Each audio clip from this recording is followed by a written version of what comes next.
Mary plays a unique role in Catholicism as a Christian expression. She has almost no presence. She doesn't take up any space in the Gospels per se, very little, a few lines. Her husband Joseph, almost none. And so I wanted to explore Mary. I've got a three-part thought on this. The first video is called Mary, and I just entitle it Miracles, and it's some of my personal experiences. The next video is called Mary, and it's part two is prayer, and that explores some of those aspects, forms of Mary, and it kind of goes into what you would call maybe Marian thought, or the metaphysics or the physics behind it a little bit.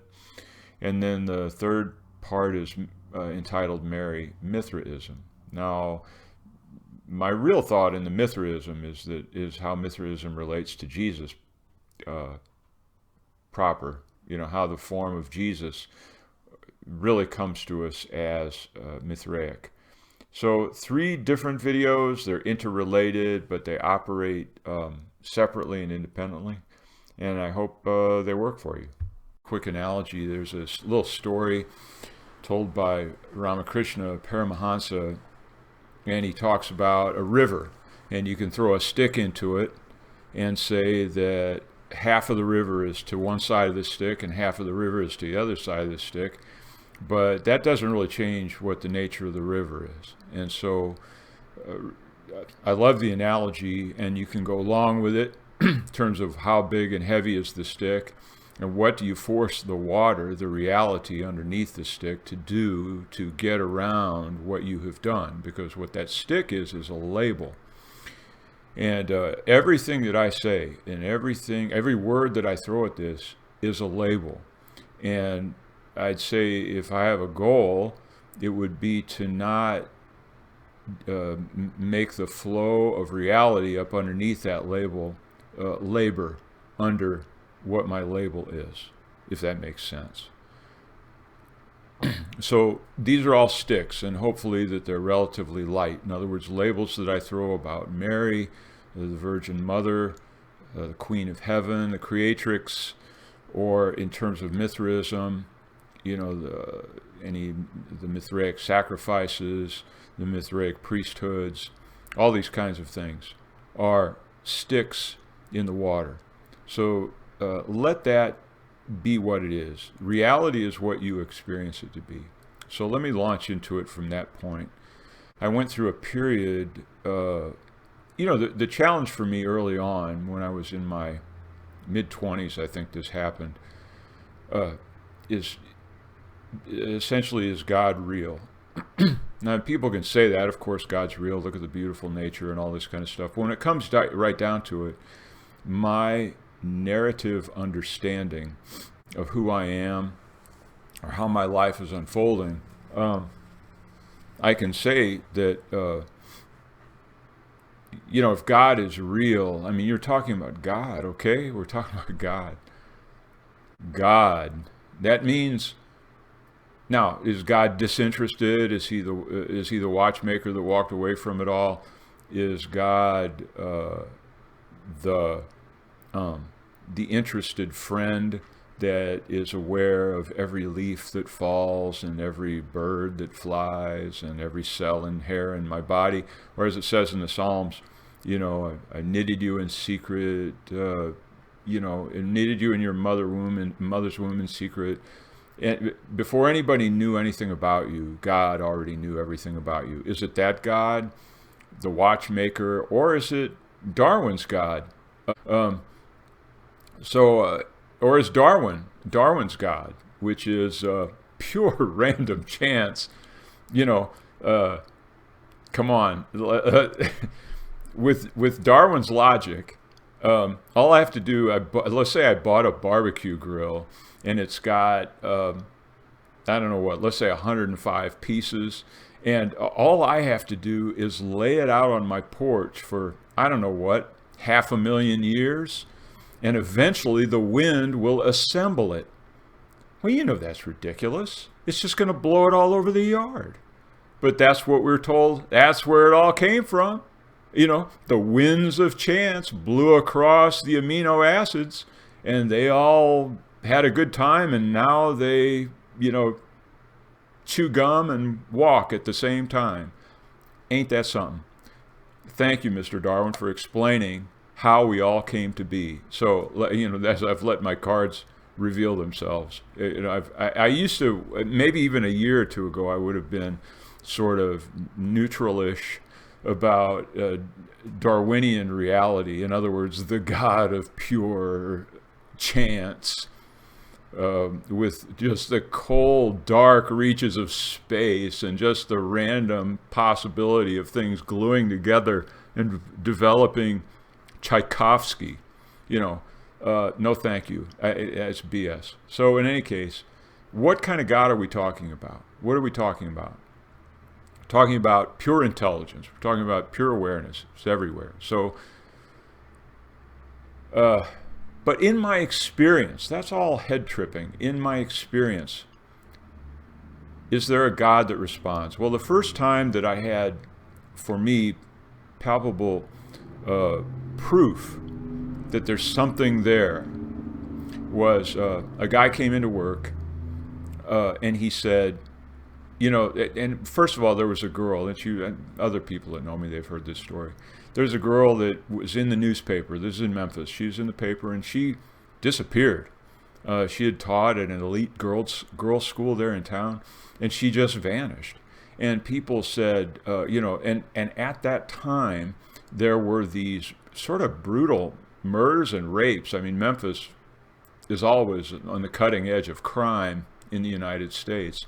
And she disappeared. She was gone for 3 days, and people are basically, and she didn't tell anybody. You know, she's gone. Well, of course, people assume she was nabbed by this unidentified rapist. And this rapist, they were finding the bodies in the nearby, you know, Overton Park, and you know, sort of obviously abused, violated, and left. And there had been, I don't know, 3 of these in a relatively short period of time, a week or 2 or something like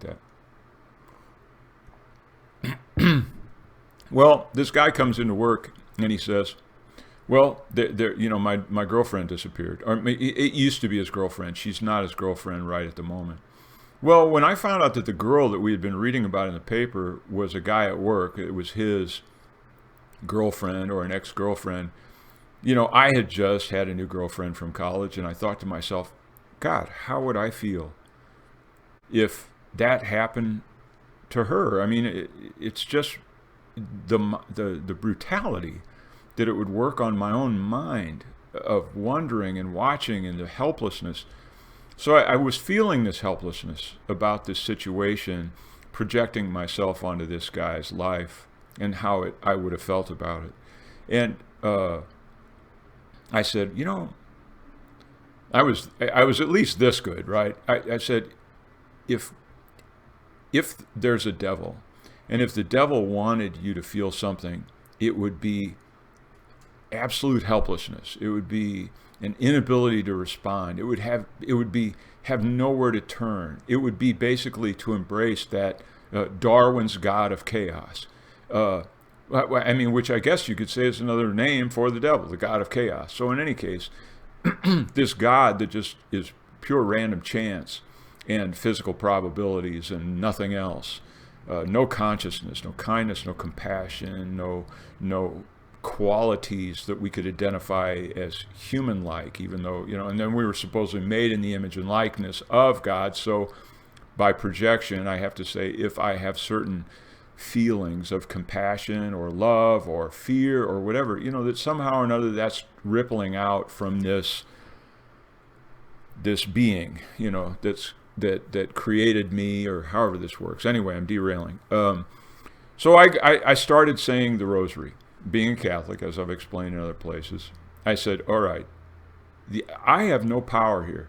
I have no power over this girl or where she is or what happened or anything. But you know what? I can dial in my own emotions. I can dial in my own feeling and reason. And I started saying the rosary. And I said the rosary again and again and again, basically unstructured, because I'm an architect and I'm drafting away, trying to draw lines. And I'm telling you, it's not that easy to sit around and, let's say, draft details of a foundation or whatever, showing the way that the waterproofing works and the foundation, the rebars in there and stuff like that.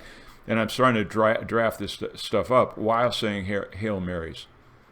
One distracts from the other. They're difficult. But I held on to it. I could just say basically a bunch of Hail Marys and every once in a while throw in an Our Father, so that I'm saying the Hail Mary and I'm cruising along like this. It really sort of taxed me to try to stay on it, because I think intensity is important. So I stayed on it, got to a point, and I said, all right. It got to be noon, and I said, I've got to put a cap on this ritual that I've done of empowerment. It's a ritual of empowerment so that I feel that I can make a contribution to what is just painful. I mean, you know, I had stakes in the matter at this point. Through projection, I had stakes. I didn't have any real stakes, of course. So as a closeout, there is a noon mass. It took kind of 20, 25 minutes. At lunchtime, I went to mass. I got back. I get on the elevator. He's there. He's in the elevator. He meets me in the elevator. He's on his way back from lunch as well. So he says, oh, you know what? They found her. It almost knocked me over. Even as I say it, I feel the same rush of feeling that I felt at that time. This girl was gone. She was written about as though she was going to be one of those things, one of those, you know, torsos that you find in the woods. Probably with flies hanging around it, whatever it is. No. He said, no, they found her. She, for no reason at all, went off to a hotel in Jackson, Tennessee. She got a little bit too stressed out. She decided to go there, and she booked a room, and she stayed there for a few days. And end of story. Aren't we lucky? Boy, I'm sure glad it worked out nice. I'm immediately thrown into a kind of a cognitive dissonance. And I say to myself, did I do that? Did I change the future by just intensity? I said, that's not possible. So I said, okay, not that it's not possible. I don't know how that works, right? I don't have a time machine. I don't have the thing that can plot out alternate realities and see how the threads split, or, you know, all that kind of multiple universe theory thing. I don't have really much access to prove any of that out. So logically, I said to myself, okay, this is for me. You know, no, this is what I said. I said, this is so I witnessed. That's what I did. So as embarrassing and as difficult as it was, when this guy told me this, I said, I know what happened. I said a whole bunch of rosaries and then went to mass, and that's why this girl is okay. And the guy kind of laughs and he goes, yeah, Phil, whatever. You know, and I felt sort of discounted, but I thought, well, Phil, what do you expect? I mean, there's no way this guy is going to, like, what, take your word for it? What, he's going to fall on his knees and go, thank God you said the rosary. You know, I mean, we're all atheists on this bus. You know, I mean, we're all materialistic atheists here. You know, I mean, this is the man at the top, and I don't mean God. I mean, his name begins with an R. You know, anyway, these guys and their foundations want nothing more than for people to feel abandoned and subject to the whims of chaos and their own paltry, pitiful, weakening by the day willpower. That's what they would like. So, I said, of course this guy isn't going to go with this. So I go back to my desk and I'm drafting again, and I'm musing about this. Actually tearful. I'm tearful because I got a real answer. I tested it. I tried, and I realized all that happened was I got a gift. That's all that happened, was that I got a present back from the field, as they call it in Hinduism. The field gave me. The field said, we heard you. The field said, we're interested in your interest. And I don't know what any of the upshot of any of it was, but as you can see, this is now 40 years plus later, maybe even 40, almost 45 years later, and it still moves me. it still acts as something important in my life. Okay, that's one thing. Actually, there were two Mary dreams. I wanted to tell both of them. The first one, I guess, is better. The first one was I was sitting in this booth-like thing, and my mom or my sister, they were off to my left. And we're not in a hospital-type setting, but we are in something that feels like my grade school, which was, again, St. Augustine Canterbury School in Belleville, Illinois. Somehow in the hallway or something like that. And there are these like cubbies, these cubicles set up. And I've got my little cubicle, and it's got a door in the front. It's got side walls. I kind of peek around the side wall, and I'm talking to my sister, and she's going, Mary is going to be here at 5 o'clock. That's the Virgin Mary. And I'm going, no way. I said, no way. And this is me, like, you know, fully grown, or whatever age I was at the time, in my 30s, I think. I'm going, Mary, it's almost a joke, right? Mary's going to come. Hey, she's on her way. And I'm sitting there thinking to myself, Mary, no way. So they say, okay, she's coming. And so everybody buckles into their little cubicle, and they hunker down. And I can see a clock, you know, one of those grade school clocks on the wall. And it says, and it's clicking. It's like it gets to just like 2 minutes till 5. Can you believe it? I hear that massive hardware, that panic hardware on those heavy doors in those schools, those commercial, you know, panic hardware, click, click, you know, and echo down the hallway. And I'm going, it's Mary. So she comes. I hear this clip, clop, clip, clop, walking down the hall. And I'm going, I can't believe it. I look down, there's a little space up underneath my little thing here, and I see these shoes, and they are like black, sort of heavy-duty pumps with like a 1.5-inch cube of a heel on it, kind of like what the nuns used to wear when I was in school. And I look at, and I'm going, now, whatever's going on in the dream, I'm not sitting here going, wow, what a weird pair of shoes for Mary. I'm just going, Mary's here. So I hear her talk to my mom. I hear her talk to my sister. And then my little door or veil or cloth gets pulled across. And I say, and I'm looking at her. I'm falling at her. I'm ecstatic. I can't tell you how ecstatic I was in the dream. It was like pure exuberance, like, Mary, you're here, you know, like this. And she goes like this. She goes, and she takes a cloth and she wipes off my face, closes the door, and goes on her merry way. And I hear the panic hardware close on their way out. I just saw Mary, and I was laughing. Right, I'm laughing because it's a joke. You know, Mary doesn't appear, she doesn't especially wear black pumps. And she also doesn't have one of those crazy, you know, things like this lady had, one of those white jobs, one of those white bands with the, you know, the sort of the thing on top. And I was laughing about it. Well, I've processed that. It didn't take me really, really long to process what the dream was. But it has given me an indication of the way our psyches are built. And it's a very, very beautiful and wonderful and miraculous thing, aside from the comedy that I saw in the dream. And that is that, I'm going to say me, but I would say for everyone, we're hardwired for ecstasis. We're hardwired for the sacred experience.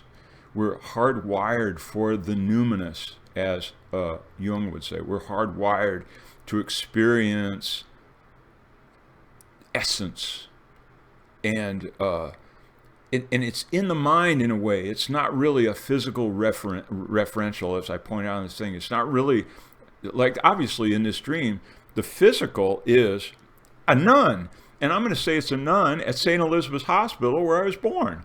And I'm going to say I was having a recall of the memory of possibly the first human being I ever saw. And that human being created such an imprint on my psyche at such an age that it manifested as a release of devotion, a release of the sacred feeling. I was hardwired for that. It's supposed to be my mom's face, or it's supposed to be the breast or the nipple or something. It's supposed to be anchored to the real. But in this case, it was anchored to a nun. It's just the way it was. It's the way we work in the hospital. You go there and you take what you get. But in any case, the beauty of it to me is that this is all real, okay? Prayer, the longing for the divine, the longing for meaning and purpose that transcends the day-to-day humdrum, doldrum. It's all real, and it's embedded in our psyche. And before I move on, I'm going to tell you my last dream, and I'll go quick with this because I'm going to wrap up and then move on to part 2. The dream was that I was going with another guy. We were going to set off a spiritual bomb. Okay, he wanted to set off a spiritual bomb. I was just an accomplice. I was just driving. I don't know what a spiritual bomb is, but I was into this kind of thing, and I was doing a lot of reading and whatnot in various disciplines at that time. So we're going to set off this spiritual bomb. I go with him down to a place that's like, let's say, New Mexico, like in a bowl or a depression. And there's a warehouse of some sort down there. And this guy puts a briefcase down there, and the spiritual bomb is in there. And I'm sitting there. I'm driving. I'm far away because I don't know what this thing is going to do. And then it starts, sort of firing up. And then this like almost like a mushroom cloud emerges out of this briefcase that he had planned. And I'm wondering, John, I think the guy's name was John Davis. I wonder if he's okay. But in any case, this cloud just rises and rises into the sky like it was some sort of, Trinity test site or something, or the nuclear bomb, except it was made out of stars. And these stars, and by the way, honest to goodness, I've never done any drugs. Okay, never done LSD, never smoked pot. So anyway, so this cloud is rising up into the sky, into this huge constellation that was just looming over me in such a tremendous and beautiful way against, for some reason, an inky black, blue-black sky. And in it was a starry image of Mary, a celestial Mary, the Virgin Mother. She's just this huge. And then, and I'm watching this magnificent hugeness of this Mary in the sky. And then down at the very, very base of this is the place where the ground zero of this explosion was. And it is Jesus. Jesus. I mean, this guy, it's hard to explain. It's kind of a caricature, but it was a Jesus. And he had the little beard and had the little, the little sort of beard that they show him with, and the thing, and the mustache, and the long brown hair, and the sort of large Bambi-esque eyes. And he was kind of like not quite conscious. Not like he was walking around. It's not like he was asleep. It was like an image of Jesus that was emerging, let's say, or something. Those are my words.